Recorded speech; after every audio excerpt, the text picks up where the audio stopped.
Je suis Laure Garancher, présidente de Inklink, une association qui existe maintenant depuis 2 ans. J'ai bossé pendant 10 ans pour l'OMS. À la base, je suis ingénieure agro, anthropologue et scénariste dessinatrice de BD. Ça faisait des années que je travaillais pour l'OMS et avec toujours une petite frustration sur ce que je voyais sur le terrain en termes de dessin de promotion de la santé, ce qu'on utilisait pour parler aux populations locales.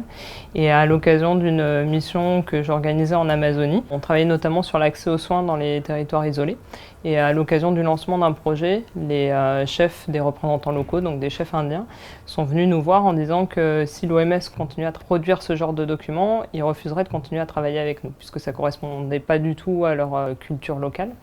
Et à cette occasion, j'ai pu lancer un premier projet de recherche qui consistait à aller sur le terrain et à écrire avec les gens et pour les gens sur les sujets de santé qu'ils souhaitaient voir traités. Donc c'est comme ça que je suis partie avec Wilfried Lupano et Mayana Itoiz en Amazonie. Au retour de ce voyage, où on a, non seulement pour nous c'était une découverte, les rencontres étaient super intéressantes, on s'est dit qu'il fallait qu'on capitalise là-dessus, qu'on avait plein d'amis qui auraient sûrement envie de participer à ce genre de projet, et on a lancé l'association.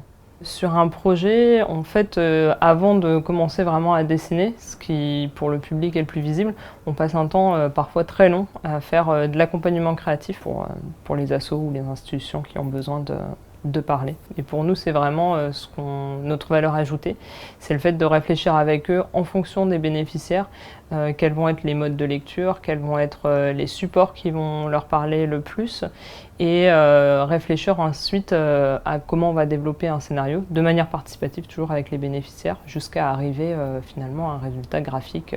Pourquoi Inklink? C'est parce qu'on travaille avec des gens d'un peu partout, donc il fallait un mot que chacun comprenne, et bande dessinée, c'est vrai que pour le reste du monde, ça veut rien dire. Et tandis que le lien par l'encre, c'est vraiment de faire un lien entre des professionnels du développement et les bénéficiaires sur le terrain grâce au dessin. Donc Ink, c'est les personnes qui vont dessiner, et les links, c'est les personnes qui vont faire le lien. Les éditeurs, la fabrication, le droit d'auteur, toutes ces personnes qui nous aident. Je suis un linker dans The Ink Link. Ce sont plus les personnes qui vont accompagner les projets.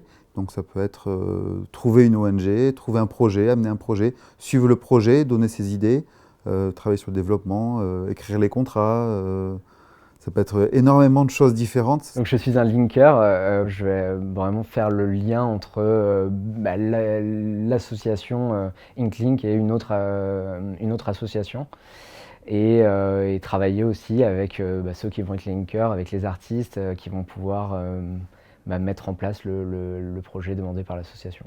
On m'a expliqué que ce que je pouvais faire, c'était de venir avec un projet, voilà, dire voilà, moi je soutiens telle association et je pense que on pourrait, Inklink pourrait accompagner cette association, et donc je proposais de lever des fonds pour que les deux associations travaillent ensemble. Demain, ce qu'on aimerait, c'est faciliter l'implication des linkers, puisqu'on sait qu'on a plein de personnes qui sont motivées, mais ça implique aussi qu'on gère mieux cette relation.